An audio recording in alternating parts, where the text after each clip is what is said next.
ifunguye byavuzwe ko ari ya mpano muhanzi w'umunyarwanda Florier ariko kandi niyo urebye ku mbuga nkoranyammakuru akoresha je narebye kuri Instagram ubona ko iyo baruwa iriho avuga ko haye imbabazi abazize cyangwa se abakurikiranwe mu mategeko mu nkiko bazira gusakaza amashusho ye yagiye ku mbuga nkoranyammakuru wavuga ko byakozwe mu buryo bw'akagambane ari gutera akabariro n'uwari umugore we yanditse ibaruwa ifunguye na handwriting rwose n'intoki turaza wenda kwigarukaho ariko bijyanye n'iminota ya maître yitwa maître Ibambe Jean Paul kuri telefone turi kumwe mwaramutse muraho maître muraho neza namahoro yego turi mu kiganiro imvano kuri radio umwezi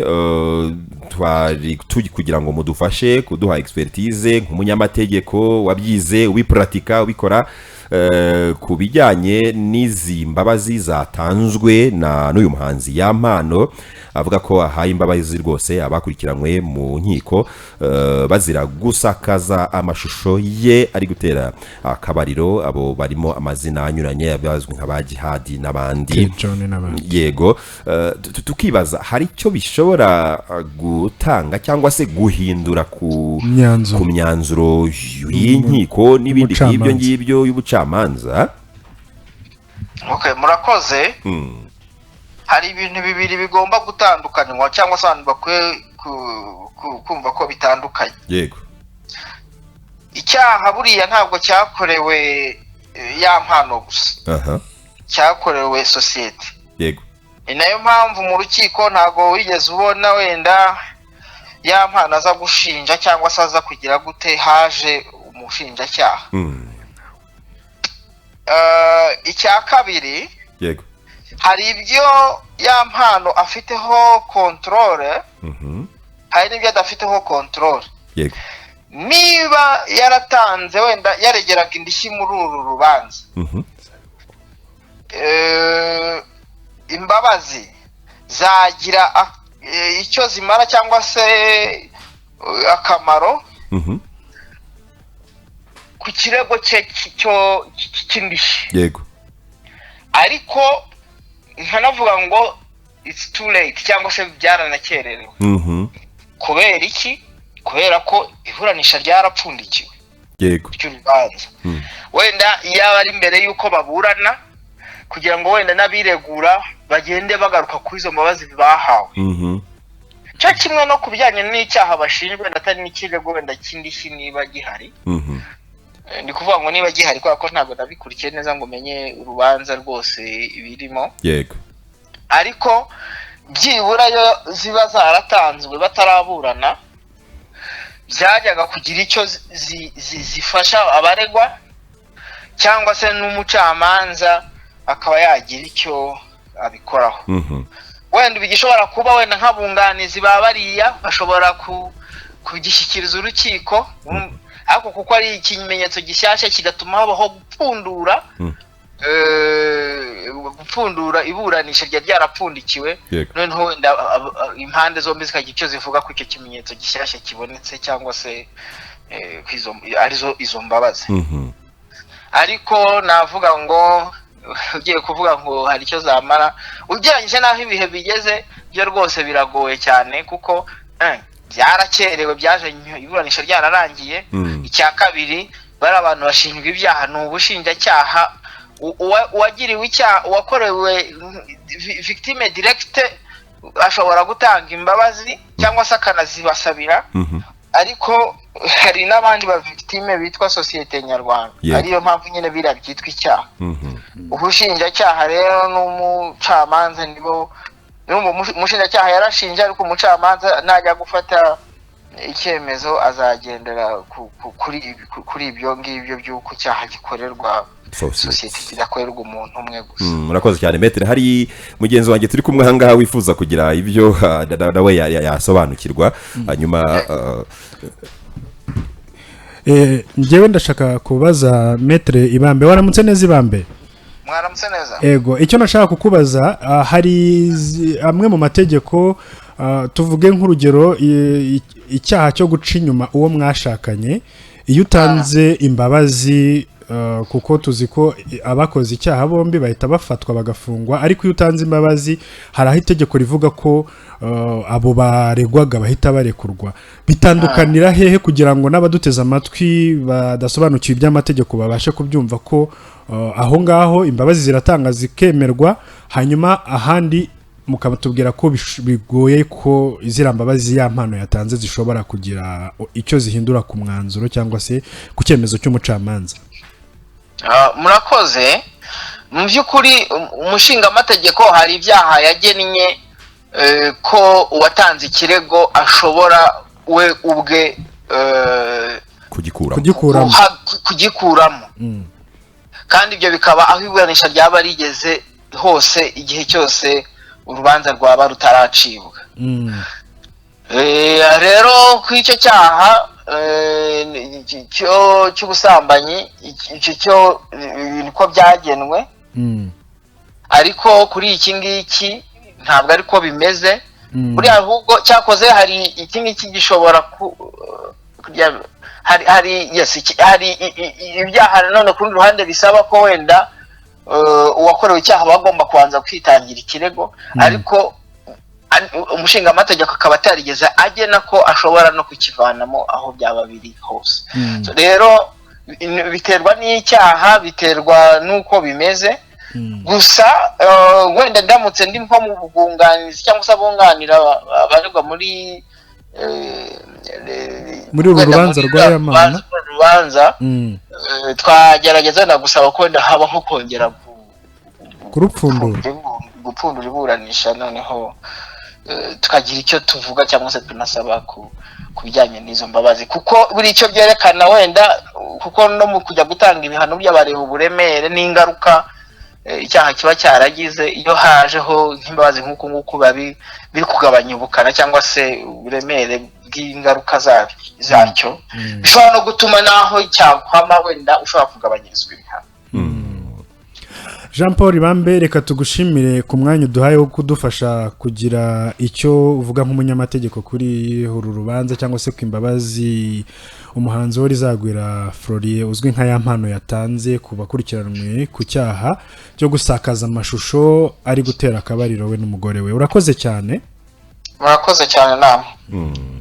Arakoze cyane Metre Ibambe nkuko nabibabwiraga n'umunyamategeko wabanje no gupratika itangazamakuru rero ubanze niyo mpamvu yumva agafasha abatangazamakuru mu buryo butandukanye ajya nunganira abanyamakuru bagize ibibazo byo kugongana n'amategeko. Urugero rwa hafi y'urwo twafata ni Theo mu kwezi niwe wamwunganiraga n'abandi afasha Ibambe nabaye n'umunyamategeko w'urwego rw'itangazamakuru rw'igenzura RMC mu ntangiriro zarwo yabayemo ari lafu gifasha abatangazamakuru naho abamo bega n'umuntu w'itangazamakuru ryo mu Rwanda cyane wa hafi abantu nk'abo nabo gushimirwa kubera ko impamvu arabo gushimirwa nuko tuzi n'abaryirengagiza barifata nkaho birabona mu nshingano zabo gasanga biri no mu nshingano zabo nkuko bivuze ugasanga umunyamakuru amazi iminsi amwiruka musaba kumwuzuriza inkuru ariko akamuhunga tuzanagarukaho mu kiganiro cyane rwose. Iyi baruwa ntabwo twayihereyeho nubwo ariko byakwiye kuba byagenze ariko bijyanye n'umwanya Metre yari afite twamufatiranye reka mvuge niyo kugira ngo tugire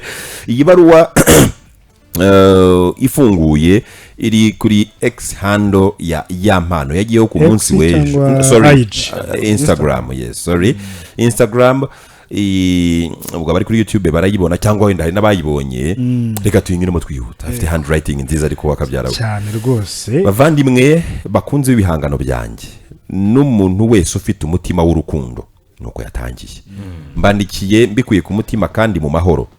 Mu buzima abantu bakora amakosa abandi bagafata ibyemezo bitari byo bitewe n'uburakari ubusinzi ubuto bwo gutekereza cyangwa ibihe bibi banyuramo ariko uko umuntu agenda akura amenya ko amahoro n'imbabazi biruta inzika n'intambara zidashira. Uyu munsi ndifuza kubwira abantu bose ko nahisemo inzira y'amahoro. Ndifuza gusabira imbabazi umuntu wese no gusabira burya no gusabira ndifuza gusabira imbabazi umuntu wese waba afungiye ikibazo gifitanye isano n'ibyabaye hagati yanjye n'ibintu byagiye bivugwa kuri njye. Ntabwo nifuza gukomeza kubaho mu mwuka w'amakimbirane, urwango cyangwa guhorana ibikomere. Nifuza gutangira ubuzima bushya burimo ituze, gukora cyane no gukomeza urugendo rwanjye rw'ubuhanzi mfite umutima woroshye. Nizera ko kubabarira atari intege nke, ahubwo ari ubutwari bwo guhitamo amahoro aho guhitamo inzika.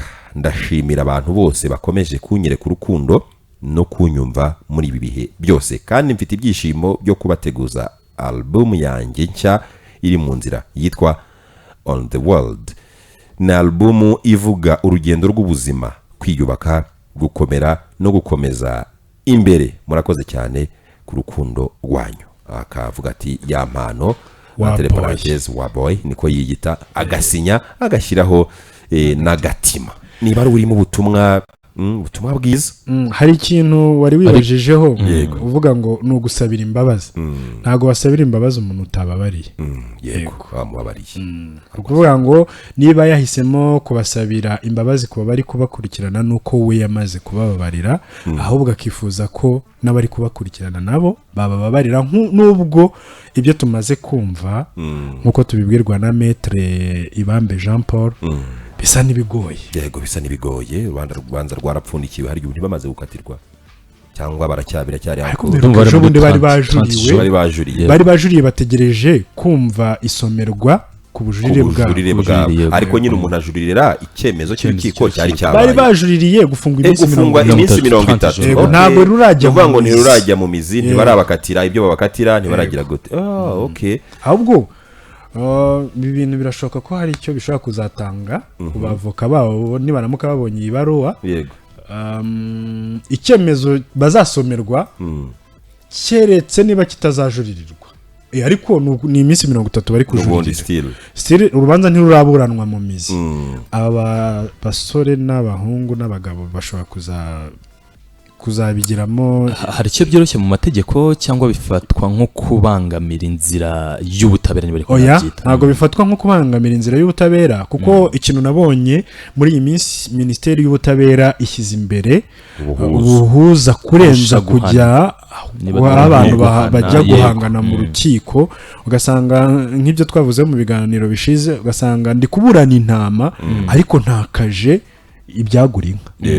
Kandi ndi kuburana ya ntama, rimwe na rimwe bikanarangira n'ubundi nkomeje gutsindwa. Ubuhuza ariko butari applicable ku byaha byose, ubwo nabyo kubera ko tutabizi ntabwo twavuga ngo iki kiri applicable cyane applicable, ariko ushobora no gusanga bigwa mu murongo w'iby'ubuhuza bishobora kugira icyo bukoraho. Yego, amenya. Yego, ibi bikaba Minisiteri y'Ubutabera yarabishyizemo imbaraga mu rwego rwo kugabanya iby'abantu batakazaga mu manza.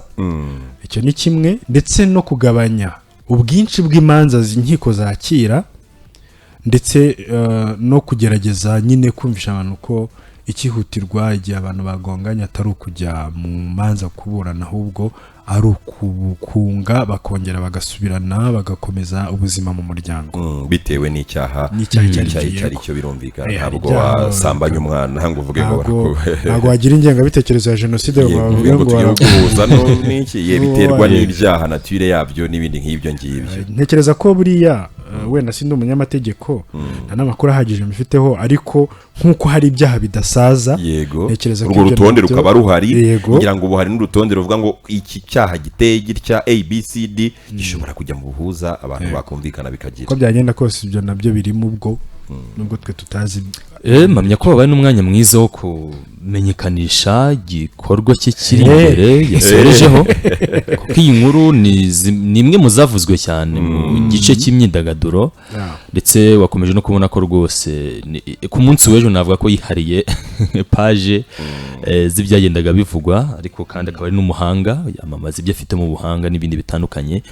Reka tumushimire kuri uyu mutima mwiza. Uraba bigoye y'amashusho yawe yashyizwe hanze, ndahamya ko ari abakiyafite rwose.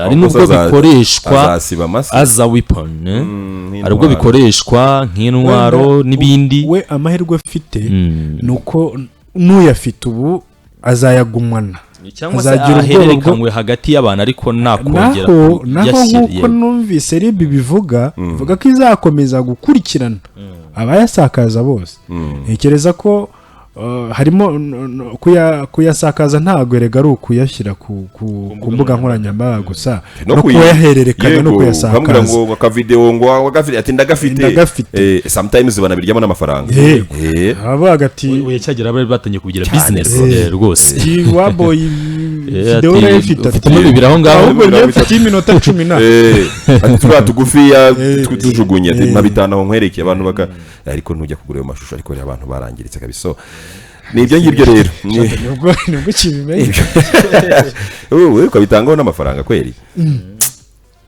none se umuntu yagiye akareba iyese yakwirebye ikibazo ntabwo wakwireba cyakoze byagusaba ko nawe wifata amashusho hari nabyo ubwo bifite ikindi bivuze neza wakwisanga muri nawe n'ubundi ushobora kwisanga muri saga ngize se mugihe perezida wa leta zunze ubumwe za Amerika Donald John Trump muri 2012